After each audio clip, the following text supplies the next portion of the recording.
قرار دینا، وہ کہتے تھے یہ جادو ہے، تو جادو قرار دینے اور ان کی سرکشی کا بیان ہے کہ عذاب میں تاخیر کو احسان شمار کرنے کی بجائے مسلمانوں کو تانے دیتے ہیں کہ عذاب کو کس چیز نے روک رکھا ہے۔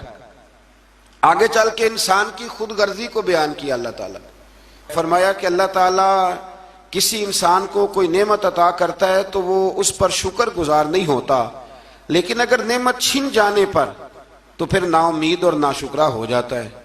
ملی تھی تو پھر اس نے شکر ادا، چلی گئی تو بڑے شکوے کر رہا ہے۔ اسی طرح اگر مصیبت کے بعد کوئی نعمت ملے تو انسان اتراتا ہے، شیخی بھکارتا ہے۔ البتہ جو ہر حال میں صابر شاکر رہے اور عمل صالح کرے تو ان کے لیے بخشش ہے اور بڑا اجر ہے۔ اللہ تعالیٰ نے اپنے نبی پاک صلی اللہ علیہ وسلم کو تسلی کے لیے فرمایا کہ کفار طرح طرح کی فرمائشیں کرتے ہیں، کہتے ہیں کہ آپ پر کوئی خزانہ کیوں نازل نہیں کیا گیا، آپ اور آپ کے صحابہ غربت میں وقت گزارتے ہیں، تو معاذ اللہ یہ وہ طعنہ دیتے تھے کہ کوئی خزانہ کیوں نہیں نازل کیا گیا، اور آپ کی تائید کے لیے فرشتہ کیوں نہ اترا۔ آپ اس پر تنگ دل نہ ہوں، آپ کا کام تو صرف لوگوں کو عذاب الہی سے ڈرانا ہے۔ اس صورت میں بھی قرآن کریم کے کلام الہی ہونے کا انکار کرنے والے کو چیلنج دیا گیا ہے کہ اپنے تمام حمیتیوں کو ملا لو اور قرآن پاک جیسی 10 صورتیں بنا کے دکھاؤ، لیکن بنا سکتے؟ آیت نمبر 15 میں ارشاد فرمایا کہ دنیا اور اس کی زینت کے طلبگاروں کو ان کے اعمال کا اجر اسی دنیا میں مل جائے گا، لیکن آخرت میں پھر ان کا کوئی حصہ نہیں ہوگا، اجر آخرت کے اعتبار سے ان کے اعمال باطل ہو جائیں گے۔ آیت نمبر 17 میں قرآن کی حقانیت کا انکار کرنے والوں کے لیے نار جہنم کی وعید کا ذکر ہے، اور قرآن کے اللہ کی جانب سے حق ہونے اور بغیر کسی شک کے اس پر ایمان لانے کا ذکر ہے۔ اس کے بعد اللہ تعالیٰ پر جھوٹ باندھنے والوں اور اللہ کے رستے سے روکنے والوں کا ذکر کیا گیا کہ قیامت کے دن ان پر گواہ پیش ہوں گے کہ یہ اپنے رب پر جھوٹ باندھتے تھے، اور ان پر اللہ کی لعنت، ان کے لیے دوہرے عذاب اور آخرت میں ان کی یقینی ناکامی کا ذکر ہے۔ یہاں ایک بات آپ سے بھی عرض کروں، ہم بھی کئی دفعہ نا بھولے پان میں کہہ دیتے اللہ نے یہ بھی تو فرمایا نا جی قرآن میں، تو جب تک آپ پڑھ نہیں لیتے یا سن نہیں لیتے تب تک یہ جملہ بولنے کی ضرورت ہے۔ اسی طرح نبی پاک علیہ السلام نے فرمایا جس نے مجھ پر جھوٹ باندھا، جھوٹی حدیث بیان کی، وہ میں نے کہا ہی نہیں تھا پر اس نے جھوٹی حدیث بیان کی، تو حضور فرماتے اس نے حدیث نہیں سنائی بلکہ اپنا جہنم کے اندر مکان بنا لیا ہے۔ تو قرآن و سنت کے معاملے میں جس چیز کا علم نہ ہو، جس کی پوری خبر نہ ہو، آپ اس کے حوالے سے کوئی بات کر سکتے؟ احتیاط کریں، بہت احتیاط کریں۔ آیت نمبر 23 میں بتایا کہ جو ایمان لائے اور جنہوں نے نیک کام کیے اور اپنے رب کے حضور عاجزی کی تو یہ لوگ ہمیشہ جنت میں رہیں گے۔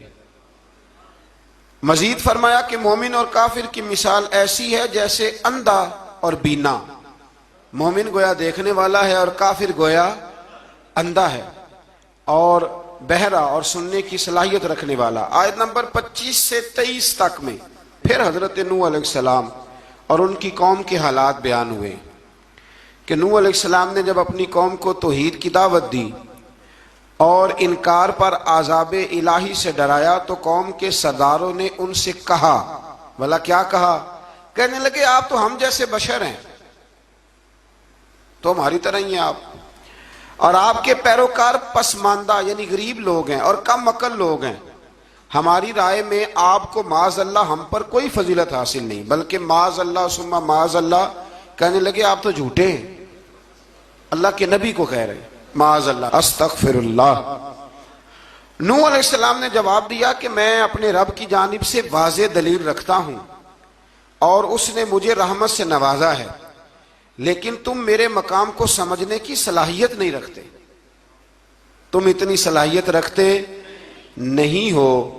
اور پھر ارشاد فرمایا کہ میں تم سے دعوت حق کے صلے میں کسی اجر کا طلبگار نہیں ہوں اور نہ ہی میں اہل ایمان کو اپنے پاس سے دھتکارنے والا ہوں، اور میں نے یہ دعویٰ بھی نہیں کیا کہ میرے پاس اللہ کے خزانے ہیں، اور نہ میں از خود غیب جاننے والا ہوں، اور نہ ہی میں یہ کہتا ہوں کہ میں فرشتہ ہوں، نہ میں یہ کہتا ہوں کہ جن لوگوں کو تم اپنی نظروں میں حقیر جانتے ہو اللہ انہیں خیر سے نہیں نوازے گا۔ فرمایا یہ ٹھیک ہے کہ اللہ بشروں میں سے رسول بناتا ہے، پر جسے بناتا ہے پھر اسے بڑی شانیں عطا فرماتا ہے۔ پہلے دن سے انسان کا یہ مسئلہ ہے، پہلے دن سے انسان کا یہ مسئلہ ہے کہ وہ کہتا ہے میں انسان سے ہدایت حاصل کروں، لیکن رب نے بھی قانون بنایا ہے کہ اللہ تبارک و تعالیٰ بندے پر ہی وحی فرماتا ہے۔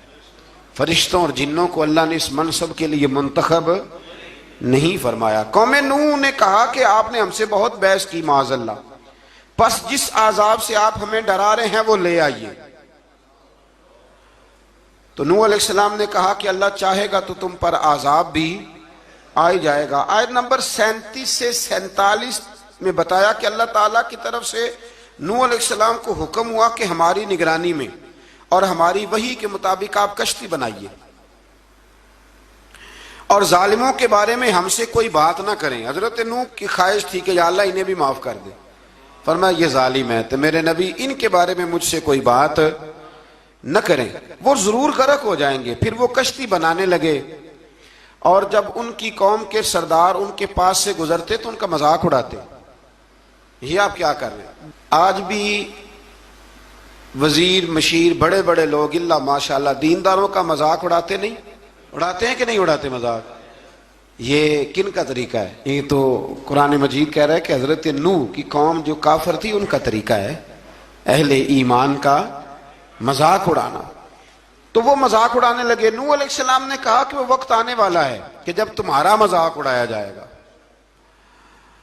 اور تمہیں پتہ چل جائے گا کہ رسوا کن عذاب کس پر آئے گا۔ اللہ تعالیٰ نے فرمایا جب ہمارا حکم عذاب آ پہنچا اور تندور ابلنے لگا، تندور سے آگ نکلا کرتی ہے، پانی نہیں نکلا کرتا، پر نوح علیہ السلام کی قوم پر جب عذاب آیا تو پانی تندور سے نکلا، تندور سے اللہ نے پانی نکالا، جہاں سے پانی نکلا نہیں کرتا، تندور ابلنے لگا۔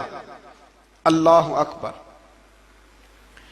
تو اللہ تبارک و تعالیٰ نے فرمایا تو ہم نے نوح علیہ السلام سے کہا کہ آپ خود اور اپنے گھر والوں کے ساتھ اس کشتی میں سوار ہو جائیں اور اہل ایمان کو بھی سوار کر لیں، اور ہر چیز کے جوڑے یعنی نار اور مادہ کو سوار کر لیں۔ اور ان کے ساتھ ایمان والے بہت کام تھے۔ حضرت نوح علیہ السلام دعائیں پڑھتے ہوئے سوار ہو گئے۔ پھر کیا ہوا؟ کشتی انہیں پہاڑوں جیسی موجوں میں لے جا رہی تھی کہ نوح علیہ السلام الگ کھڑے ہوئے اپنے بیٹے سے فرمانے لگے اے بیٹے ہمارے ساتھ کشتی میں سوار ہو جا اور کافروں کے ساتھ نہ رہو۔ اس نے یعنی نوح علیہ السلام کے بیٹے نے کہا کہ میں آپ کے ساتھ نہیں بیٹھوں گا، ابھی کوئی پہاڑ آئے گا تو میں پہاڑ کی پناہ لے لوں گا۔ اگر کسی نیک آدمی کا بیٹا کبھی غلط نکل آیا تو اس کا مطلب یہ نہیں کہ اس نے تربیت ٹھیک نہیں کی، ہاں یہ اعتراض چھوڑ دیں، اس لیے کہ نوح علیہ السلام کا بیٹا کافر ہو گیا۔ اور جب سیلاب نظر آیا تو اس سے کہا کہ آجا سوار ہو جا، تو کہنے لگا میں نہیں بیٹھوں گا، میں تو کسی پہاڑ کی پناہ لے لوں گا اور میں اس کے اندر چھپ جاؤں گا اور وہ پہاڑ مجھے پانی سے بچا لے گا۔ نوح علیہ السلام نے کہا آج اللہ کے حکم کے سوا کوئی بچانے والا نہیں ہے سوائے اس کے جس پر اللہ رحم فرمائے۔ پھر ان دونوں کے درمیان موج حائل ہو گئی، ایسے ایک موج اٹھی اور حضرت نوح کا بیٹا ڈوب گیا۔ اور جب حضرت نوح کا بیٹا ڈوبا اللہ کی طرف سے حکم ہوا اے زمین اپنا پانی نگل لے، اے آسمان تھم جا، پانی خشک ہو گیا، اللہ کا فیصلہ نافذ ہو گیا اور کشتی کوہ جودی پر ٹھہر گئی۔ نوح علیہ السلام نے اللہ سے التجا کی کہ اے میرے پروردگار میرا بیٹا اور میرے اہل سے ہے اور تیرا وعدہ سچا ہے کہ تو میرے اہل کو بچا لے گا۔ اللہ نے فرمایا نوح وہ آپ کے اہل میں سے ہے ہی نہیں، وہ آپ کے اہل میں سے ہے ہی نہیں۔ اہل میں سے وہ ہوگا جو آپ کے طریقے پہ چلے گا، جو طریقے پہ نہ چلے وہ نسل میں سے ہے ہی نہیں، وہ ختم ہو گئی بات۔ اللہ اکبر۔ اس کے اعمال ٹھیک نہیں، جس بات کی حقیقت کا آپ کو معلوم نہ ہو اس کے بارے میں سوال نہ کریں۔ تو نوح علیہ السلام نے اللہ تعالیٰ سے اپنی اس اجتہادی خطا پر مغفرت اور رحم کی دعا کی۔ پھر طوفان نوح تھم جانے کے بعد وہ سلامتی کے ساتھ اتر گئے۔ اجتہادی خطا میں نے ایک لفظ بولا ہے، یہ اجتہادی خطا کا مطلب یہ ہے کہ بعض اوقات انبیاء سے ایسی باتیں سرزد ہو جاتی ہیں کہ جو تعلیم امت کے لیے ضروری ہوتی ہیں تاکہ لوگوں کو پتہ چل جائے کہ اللہ کی بارگاہ میں توبہ کیسے کرنی۔ اگر وہ لوگ توبہ نہ کرتے تو ہمیں توبہ کے طریقے سمجھ میں، یعنی ان سے اجتہادی خطا ہو گئی، کہنے میں کرنے میں کوئی ایسی بات ہو گئی جو بظاہر اللہ تعالیٰ کی رضا والی تو فوراً معافی مانگ لیتے تھے، لیکن اب امتی اٹھ کے کہے کہ نبی گناہ گار ہے معاذ اللہ۔ حضرت آدم نے دعا مانگی تھی نا، ربنا ظلمنا انفسنا، اے اللہ ہم نے اپنی جانوں پر ظلم کیا، انہوں نے کہا تھا۔ تو اگر کوئی بندہ حضرت آدم کو ظالم کہے گا تو کافر ہو جائے گا، تو اگر وہ کہے کہ وہ تو خود کہہ رہے ہیں، ایک بندہ اڑ جاتا ہے کہتے ہیں تو خود کہہ رہے ربنا ظلمنا، تو خدا کے بندے وہ اللہ کے نبی ہیں، وہ رب سے کہہ رہے ہیں، وہ عاجزی کے طور پر کہہ رہے ہیں۔ کچھ لوگ اڑ جاتے کہتے ہیں خود حضور نے کہا ہے جی انا بشر مثلکم، میں تمہاری طرح کا بشر ہوں، خود نبی پاک نے کہا ہے۔ عجیب بیوقوف بندے ہو، نبی کریم تو کہہ سکتے ہیں پر امتی اٹھ کے نہیں کہہ سکتا۔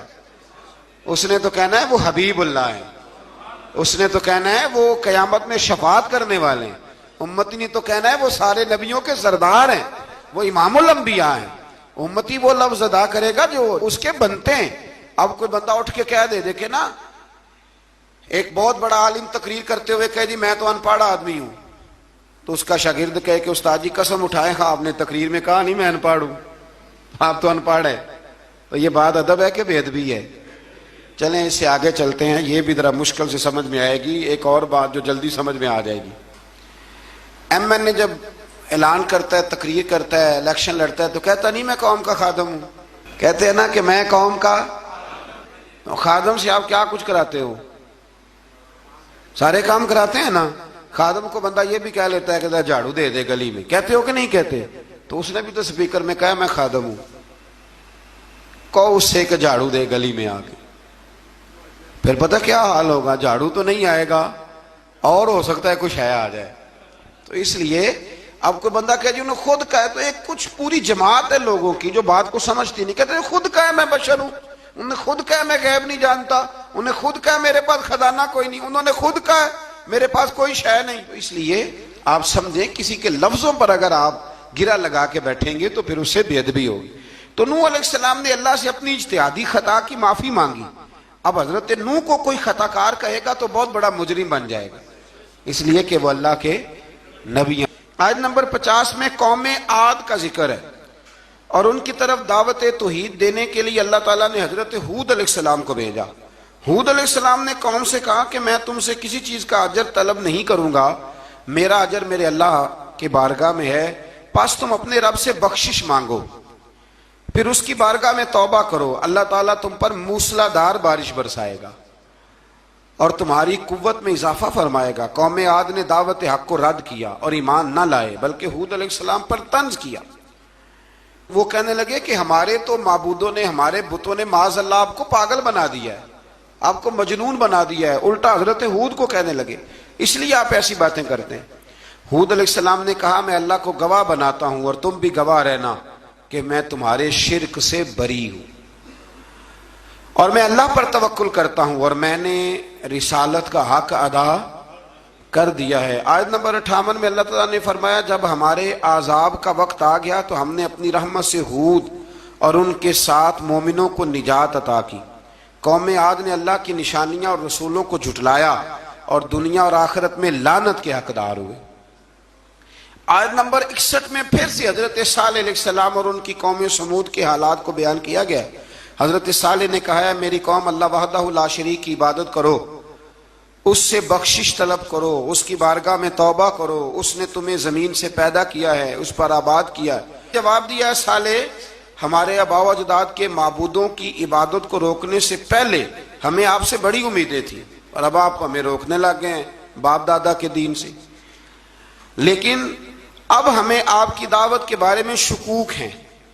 صالح علیہ السلام نے اپنی قوم سے کہا کہ یہ اللہ کی اونٹنی ہے اور یہ تمہارے لیے نشانی ہے، اسے چرنے کے لیے آزاد چھوڑ دو اور اسے تکلیف نہ دینا، اللہ اکبر، ورنہ تمہیں عذاب پہنچے گا۔ انہوں نے اونٹنی کی کونچیں کاٹ ڈالی۔ صالح علیہ السلام نے کہا تم صرف 3 دن اپنے گھروں میں مزے اٹھا لو، 3 دن، پھر اللہ کا یقینی عذاب آئے گا۔ پھر ایک چنگاڑ نے ان کو آ دبوچا، وہ اپنے گھروں میں گھٹنوں کے بل اوندے پڑے رہ گئے۔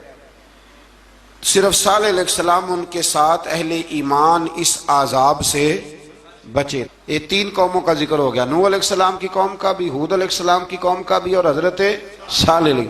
آگے اللہ تبارک و تعالیٰ نے آیت نمبر 69 میں اس بات کا بیان فرمایا کہ حضرت ابراہیم علیہ السلام کے پاس فرشتے بشری شکل میں آئے، انسانی شکل میں. انہوں نے اجنبی مہمانوں کے لیے بچڑے کا بھنا ہوا گوشت تیار کرایا. آپ یقین کریں کچھ باتیں لوگ ایسی بیان کرتے ہیں کہ جن کو نہ سن کے بندے کا دل کرتا ہے کہ اس بندے کو بتائیں کہ یار یہاں تو دین سارا پڑھ. ایک صاحب مجھے کہنے لگے جی میں ایک پیر صاحب کے پاس گیا تھا تو بڑی مرغن غذائیں تھیں، انہوں نے میری بڑی خدمت کی پر مجھے نہیں اچھا لگا، پیروں کو چاہیے سادی روٹی رکھیں. میں کہ توں پیراں واسطے لسٹ بنا کھاں انہوں نے کس طرح دا ہونا چاہیے. یہ بہت بڑی مصیبت ہے. اگر آپ سادہ کھانا کھلا دیں تب بھی اعتراض ہے، اچھا کھلا دیں کہنے رولا ہے کوئی پیر چوکھے مالدار میں. دونوں طرف سے مسئلہ. تو کہنے لگا جی نہیں پیروں کا کیا کام ہے، وہ کڑائیاں اور وہ سارے. تو پھر میں نے انہیں کہا کہ آپ اس طرح کریں، گھر جا کے نا تو 12ویں سپارے کی تلاوت کریں. حضرت ابراہیم نے اپنے مہمانوں کے لیے بھونا ہوا کھانا تیار فرمایا تھا. تو آپ کیا کہیں گے کہ حضرت ابراہیم درویش نہیں تھے؟ عجیب بات ہے بھائی، آپ ہر بات میں اڑ جاتے ہیں. دین ہم نے وہ لینا ہے جو اللہ کا قرآن ہمیں دیتا ہے اور رسول اللہ کی حدیث ہمیں دیتی ہے. جب انہوں نے دیکھا کہ مہمان کھانے کی طرف ہاتھ نہیں بڑھا رہے تو ان کو ڈر محسوس ہوا. حضرت ابراہیم کو فرشتوں نے کہا کہ ہمیں قوم لوط علیہ السلام کے عذاب کے لیے بھیجا گیا ہے. حضرت ابراہیم کی بیوی کھڑی تھی، اس پر وہ مسکرائیں تو فرشتوں نے اللہ کی طرف سے انہیں حضرت اسحاق علیہ السلام اور اس کے بعد حضرت یعقوب علیہ السلام کی بشارت عطا.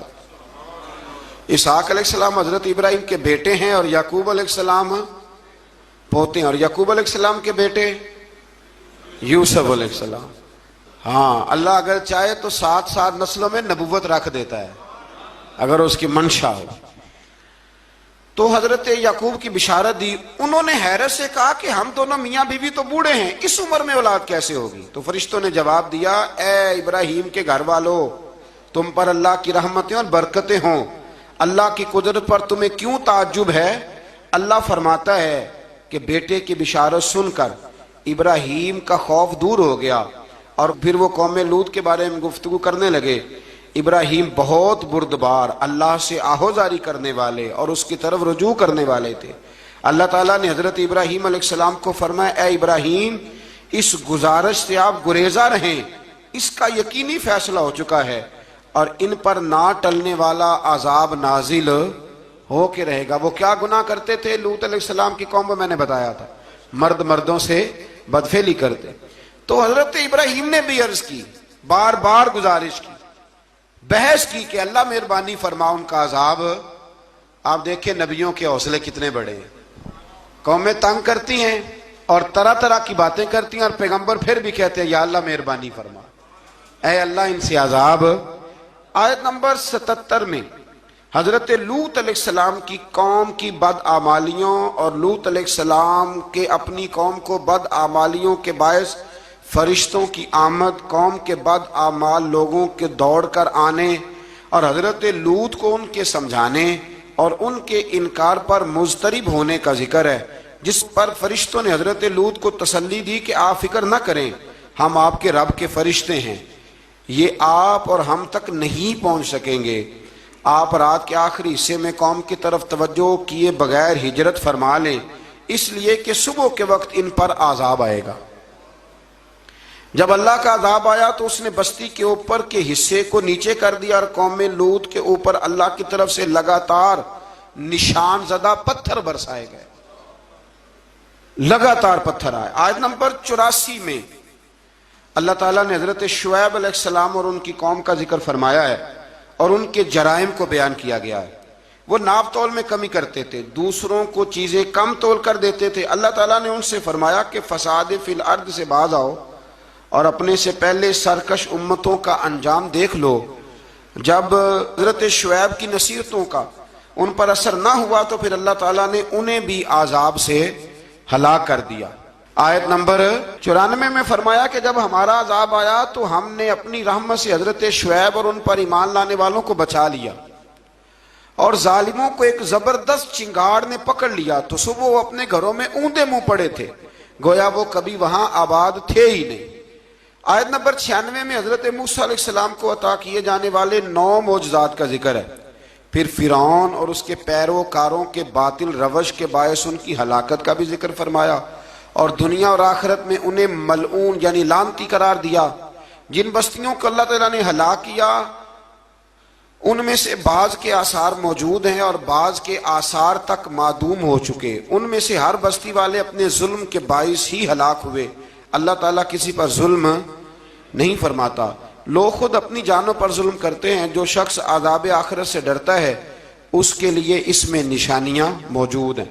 آیت نمبر 106 سے اللہ تعالیٰ نے انجام کے اعتبار سے لوگوں کی دو قسمیں بیان کی، دو قسمیں فرمایا، ایک ہیں سعادت مند لوگ اور دوسرے ہیں بدبخت۔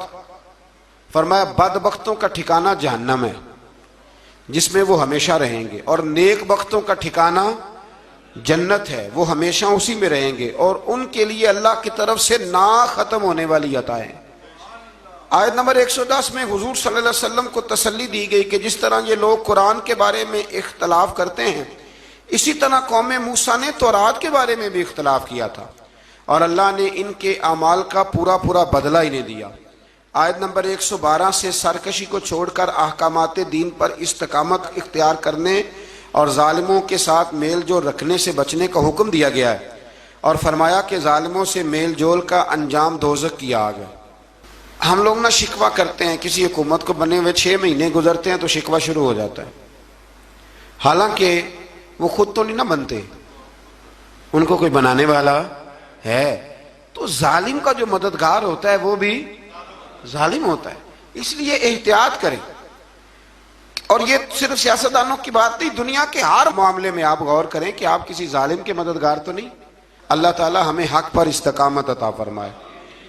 آیت نمبر 114 میں دن کے دونوں طرفوں میں اور ابتدائی رات کے کچھ حصے میں اللہ تعالیٰ نے نماز قائم کرنے کا حکم دیا ہے، رات کے کچھ حصے میں بھی نماز پڑھنی چاہیے، اور یہ بھی بتایا کہ بے شک نیکیاں گناہوں کو مٹا دیتی ہیں، اور یہ نصیحت قبول کرنے والوں کے لیے نصیحت ہے۔ آیت نمبر 120 میں اللہ تعالیٰ نے فرمایا کہ ہم آپ صلی اللہ علیہ وسلم کو رسولوں کی تمام خبریں آپ کے دل کی تسکین اور تقویت کے لیے بیان کرتے ہیں، اور ان میں مومنوں کے لیے نصیحت اور عبرت ہے کہ ان ساری باتوں سے عبرت پکڑ لو۔ بچہ صرف وہی جو اللہ کے نبیوں کے طریقے پہ چلا اور نبیوں کے ساتھ رہا، باقی بچ سکے نہیں۔ اللہ تعالیٰ کی طرف سے توحید و رسالت اور وقوع قیامت کے دلائل بھی ہیں۔ آیت نمبر 123 میں فرمایا کہ آسمانوں اور زمینوں میں سب غیب اللہ ہی کے ساتھ مختص ہیں، اور ہر کام اسی کی طرف لوٹایا جاتا ہے۔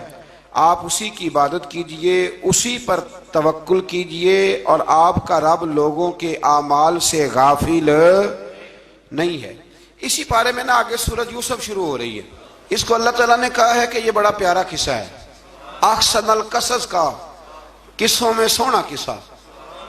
تو یہ کچھ 12ویں پارے میں اور کچھ 13ویں پارے میں ہے۔ میں نے یہ ارادہ کیا ہے کہ یہ ایک ہی دن پوری بیان کی جائے۔